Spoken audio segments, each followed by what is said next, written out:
Egatz, ale hau, oinarritu da idazleak ikastetxetan programan, 30 urtez aritu izan direlako, garelako eta espero dezagun arituko direla. Eta ospakizun modura sortu dugu eta baita ere hausnarketa egiteko aukera delako.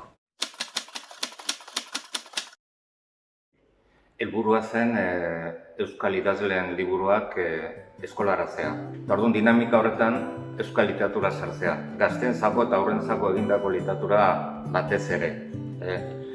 Ikusi genuelako bazegoela nahiko produzioa eta gero bazegoela interesa ere bai. Eskoletara joan, liburu aurkeztu, solasaldi egin ikasleekin, irakasleekin ere bai, tokatzen zenean, eta nolabait elkarren arteko harreman horrekin bultzada eman egiten ari ginen horrei.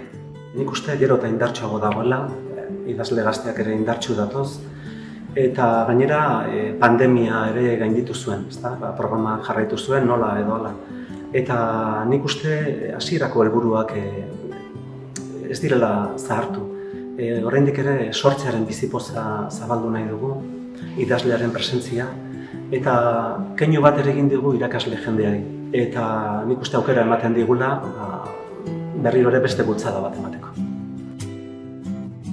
Liburu asko irakurri da, idazle asko pasa dira programa horren bidez, eskoletatik. Gertatzen da, 30 urte hauetan gizartea aldatu indala, aurren mentalidadea aldatu indala eta idazlearen mentalidadea zer esanik ez.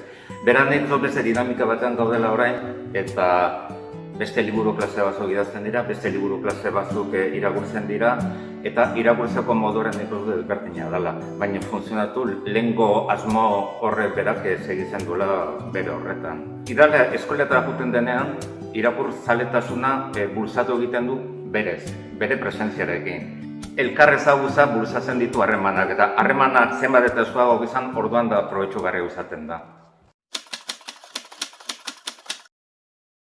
Haur literaturaren maitagarria den Maria Zulanda elkarrizketatu dugu, hori nabarmendu behar da. Asier Serrano idazle gazteago bat, formaz ere desberdinagoa, musikaria, eta horiekin batera hainbat kolaborazio. Juan Mari Irigoyen, Iñaki Zubeldia, Yolanda Arrieta, Jasone Osoro, hainbat idazle.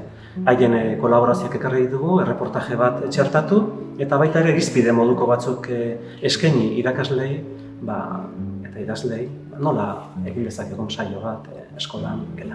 Badago protagonista isil bat, eta horiek aurrak dira, aurren lanak agertzen dira, aurrek beren opariak egiten dizkigute eskoletara joaten garenean. Harrituta geratuko direla hainbat bitxikeria daudean, hainbat pasadizo, eta baita ere, barne kontuak, nola sentitzen den idazle bakoitza programa honen barruan.